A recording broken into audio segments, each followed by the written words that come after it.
ABCD, EF, GH est un pavé. Les points K, L et M sont définis par AK égale 1 demi de EA. AK égale 1 demi de EA.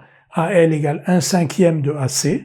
AL égale 1 cinquième de AC. Donc L est sur la diagonale du rectangle ABCD ici. Et AL est égal à 1 cinquième de AC. C'est-à-dire que la longueur de AC, on la divise en 5 parties égales et L est ici. Et ensuite, EM égale 3 cinquièmes de EG.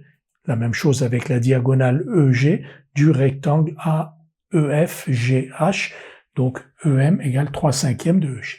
On nous demande si les points K, L et M sont alignés. K, L et M sont alignés si et seulement si les vecteurs KL et KM sont collinaires. Donc, on va écrire le vecteur KL en utilisant la relation de Schall, le vecteur Km en utilisant la relation de Schall, et voir si ces deux vecteurs sont collinaires ou pas. KL d'abord. KL égale.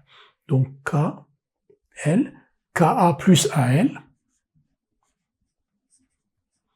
manière la plus simple de l'écrire.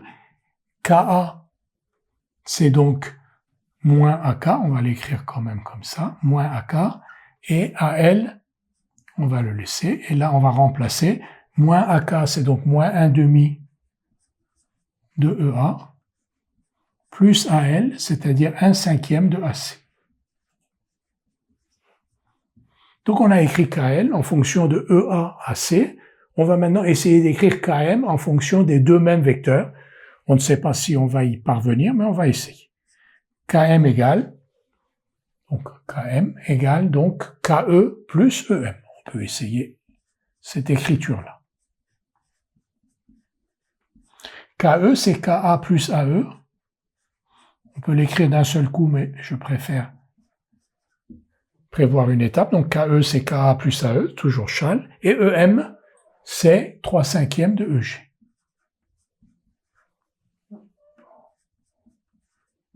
Égal. KA plus AE, on va l'écrire sous la forme moins AK moins EA. Là aussi, je prévois une étape pour que ce soit plus clair.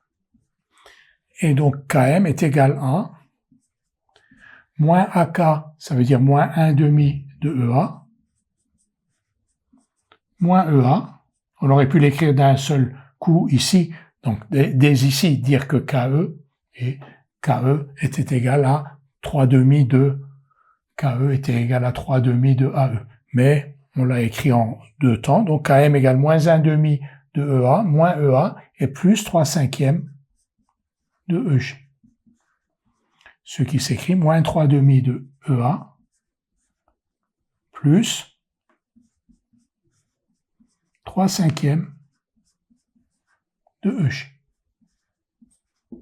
On est presque, on a cette forme-là, donc on a KM en fonction de EA et EG. Ici, on a KL en fonction de EA et AC. Mais EG est égal à AC. EG est égal à AC parce que ce sont les diagonales ici des faces inférieures et supérieures de ce pavé, mais on peut le montrer. On va donc écrire AC égale toujours Schall AB plus BC. Mais AB est égal à EF et BC est égal à FG. Pourquoi est-ce que AB est égal à EF? Parce que AB et EF sont les arêtes du pavé, et donc ABFE est un rectangle.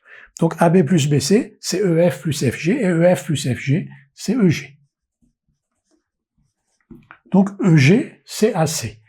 Et KM est donc égal à moins 3 demi de EA, plus 3 cinquièmes de AC. Maintenant, KL est égal à moins 1 demi de EA plus 1 cinquième de AC. KM est égal à moins 3 demi de EA plus 3 cinquièmes de AC. Donc, KM égale 3 fois KL. KM et KL sont collinaires.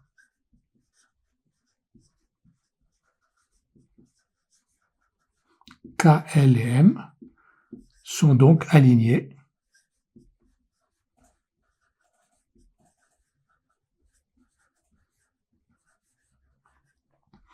Toujours la même méthode, on utilise essentiellement la relation de Schall pour montrer ici, dans ce cas-là, que les deux vecteurs sont collinaires et donc que les 3 points sont alignés.